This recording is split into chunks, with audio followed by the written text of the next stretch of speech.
आजिठु बढ़िबो वर्षा 5 दिन जाए नाही निस्तार। आजिठु बढ़िबो वर्षा और किछि घंटा मध्य उत्तर पश्चिम बंगोपसागर सृष्टि हो लघुचाप प्रभाव में दक्षिण ओडिशा रे प्रबल अति प्रबल वर्षा आसंता 5 दिन जाए लगी रहिबो। मालकानगिरी कोरापुट गंजाम गजपति रे अति प्रबल वर्षा नहीं जारी होइछि ऑरेंज अलर्ट।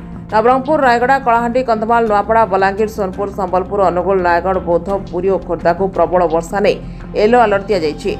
सेहीपरि बंगोपसागर लघुचाप जोगु प्रबल अति प्रबल वर्षा हेबाकु थिबारु दक्षिण ओडिशा स्थिति बेहला हेबा सहित बन्या स्थिति जटिल हेबो बोली पाणीपाग विशेषज्ञ कहिसंति। उत्तर पश्चिम बंगोपसागर सृष्टि होतबा घूर्णिबलय और लघुचाप क्षेत्र दक्षिण ओडिशा आडकु रहिछि। फଳରେ दक्षिण और आभ्यंतर ओडिशा रे अधिक वर्षा होछि। राज्य में नियंटिया वर्षार भरणा होइछि। सेपटे लगाण वर्षा गजपति जिले में व्यापक क्षयक्षति हेलाणी। पारलाखेमुंडी 3 दिन धरी वर्षा लगी रहितबा जोगु स्थिति बेहाल होई पड़िछि। चारिआडे खाली पानी।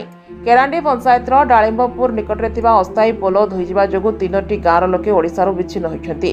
डालिंबपुर निकटरे ब्रिज काम चलिथिबा जोगु ग्राम्य उन्नयन विभाग पक्षरु एक अस्थायी पोलो निर्माण होइथिला। हेले लगाण वर्षा जोगु एही अस्थायी पोलोटी धोइ जाइछि। फଳରେ अमरा राटिणी और डालिंबपुर गाँव सहित जोगाजोग विच्छिन्न पर पारलाखेमुंडी आसवाकू लोके आंध्र उपरे निर्भर करुछन्ति। लघुचाप आसवाकू थिबारु गजपति जिले में प्रबल वर्षा नहीं येलो अलर्ट जारी करिछि पाणीपाग विभाग।